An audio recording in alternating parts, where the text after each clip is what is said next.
Atteindre la richesse n'est pas une question de hasard ou de chance. Il faut savoir comment la construire pas à pas et sur de bonnes bases. Devenir riche et prospère nécessite une implication de soi dans tout ce que l'on fait et tout ce que l'on entreprend. Ce qui différencie fondamentalement une personne riche d'une personne pauvre, ce sont les habitudes et le mental. Les grandes différences viennent souvent des petits changements sur le long terme. Ainsi, vous pouvez changer complètement de direction si vous modifiez votre trajectoire de quelques centimètres chaque jour. Dans cette vidéo, je vais partager avec vous 10 habitudes de riches à copier.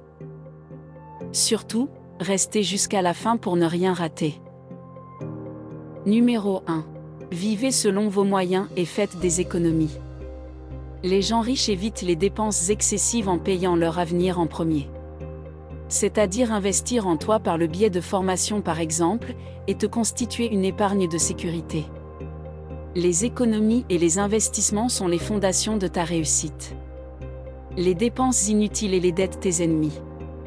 Si le riche sait gagner de l'argent, il sait surtout faire des économies et accumuler la richesse.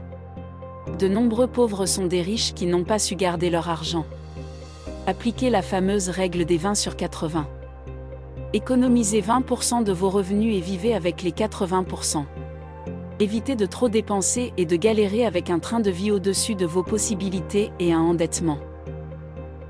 Numéro 2. La lecture est l'exercice quotidien des riches. La lecture quotidienne est une excellente habitude. Grâce à ce temps passé à lire, tu vas pouvoir augmenter tes connaissances et découvrir de nouvelles opportunités. Lire des informations qui accroissent vos connaissances sur votre entreprise, votre secteur, votre métier ou votre carrière, ce qui vous rend plus efficace et plus intéressant. Dévorez des ouvrages de développement personnel, des biographies de dirigeants qui ont réussi et tenez-vous informés de l'actualité. La raison pour laquelle les gens qui réussissent lisent est de s'améliorer. Cela les sépare de la concurrence. En augmentant leurs connaissances, ils sont en mesure de voir plus d'opportunités, ce qui se traduit par plus d'argent. Numéro 3. Contrôlez vos émotions. Toute émotion n'est pas bonne à être exprimée. Si vous dites tout ce qui se passe dans votre esprit, vous risquez souvent de blesser. La parole facile et non maîtrisée se remarque souvent chez les personnes qui se battent financièrement. Les personnes riches filtrent leurs émotions. Ils comprennent que laisser les émotions, les contrôler peut détruire les relations au travail et à la maison.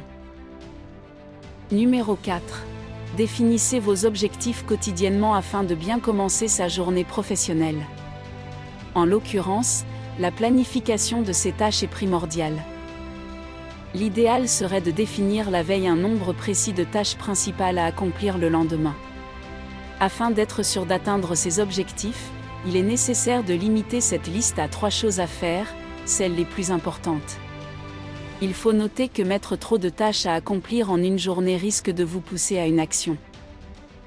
En outre, réussir les tâches qu'on a planifiées entretient notre motivation. D'ailleurs, vous devez toujours garder en tête vos objectifs. Vos objectifs finiront par s'accomplir si vous restez focalisé dessus. Numéro 5. Passez moins de temps à surfer sur Internet. Combien de temps perdez-vous devant un écran ? Les 2/3 des personnes fortunées regardent moins d'1 heure la télévision par jour et presque autant passent moins d'1 heure par jour sur Internet. À moins que cela ne soit lié au travail.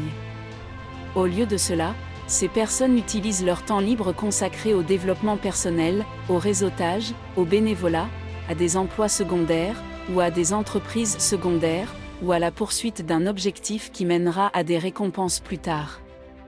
Tandis que les personnes qui luttent financièrement passent 1 heure ou plus par jour à regarder la télévision et à surfer sur Internet de façon récréative.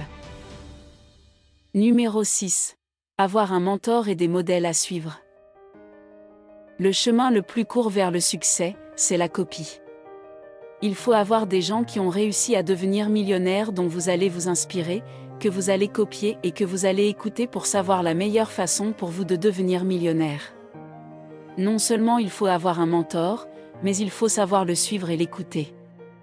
Naturellement, vous ne ferez pas tout ce qu'il a fait, surtout si cela n'a pas produit du résultat pour lui ou ne s'adapte pas à votre contexte. Si vous connaissez vos objectifs, trouvez quelqu'un qui les a déjà atteints. Vous serez étonné par le nombre de personnes qui veulent donner un coup de main et surtout mener à votre réussite financière et personnelle. Numéro 7. Parlez moins et écoutez plus. Un ratio de 5 à un état à peu près juste. Vous devriez écouter les autres 5 mines pour chaque minute que vous parlez. Les gens riches sont de bons communicateurs parce qu'ils sont de bons auditeurs. Ils comprennent que vous pouvez apprendre et vous éduquer en écoutant ce que les autres ont à dire. Plus vous en apprendrez sur vos relations, plus vous pourrez les aider. Numéro 8. Savoir bien s'entourer. Avoir un environnement rempli de personnes motivantes et inspirantes. Cela permet de se challenger et se surpasser pour réussir. Donc, évitez les personnes négatives et entourez-vous uniquement de gens positifs. C'est en passant du temps avec Steve Wozniak que Steve Jobs a connu la réussite. Ceux qui réussissent s'efforcent toujours de côtoyer des gens plus brillants qu'eux. Numéro 9. Prenez du plaisir à travailler et faites-en beaucoup. Si vous aimez, voire adorez votre travail, vous travaillerez sans rechigner plus de 50 heures par semaine. Le fait d'aimer ce que vous faites potentialise votre créativité qui se transforme en valeur monétaire, si vous vous rendez indispensable aux yeux de votre employeur ou de vos clients. Si vous travaillez dur pour atteindre un objectif personnel et collectif, vous en retirez à terme un enrichissement. Numéro 10. Patience et persévérance. Ceux qui réussissent dans la vie ont deux choses en commun. La patience et la persévérance. Ils ne cessent tout simplement pas de courir après leurs grands objectifs. La réussite n'appartient pas qu'aux personnes les plus talentueuses. Il faut persévérer et être patient, voir au-delà de ses croyances limitantes, pour transformer un rêve en réalité. Réussir ne vient pas toujours du premier coup. Mais à force de patience et de persévérance, on en vient à bout. Les personnes qui réussissent à être patients. Derrière chaque personne qui a réussi à partir de rien, il y a au moins 10 à 20 ans de travail. Le secret, c'est d'être patient et de persévérer et de prendre le temps de fêter vos petites victoires en cours de route. Pour conclure, toutes ces habitudes sont destinées à vous diriger vers votre propre réussite, comme elles l'ont fait pour de nombreux entrepreneurs à succès aujourd'hui mondialement reconnus. Alors j'espère que ces exemples vous auront donné l'inspiration. Dites-moi dans les commentaires, lequel de ces habitudes vous avez déjà. Merci d'être resté jusqu'à la fin. N'oubliez pas de lâcher un pouce bleu et de vous abonner sur la chaîne, si ce n'est pas encore fait.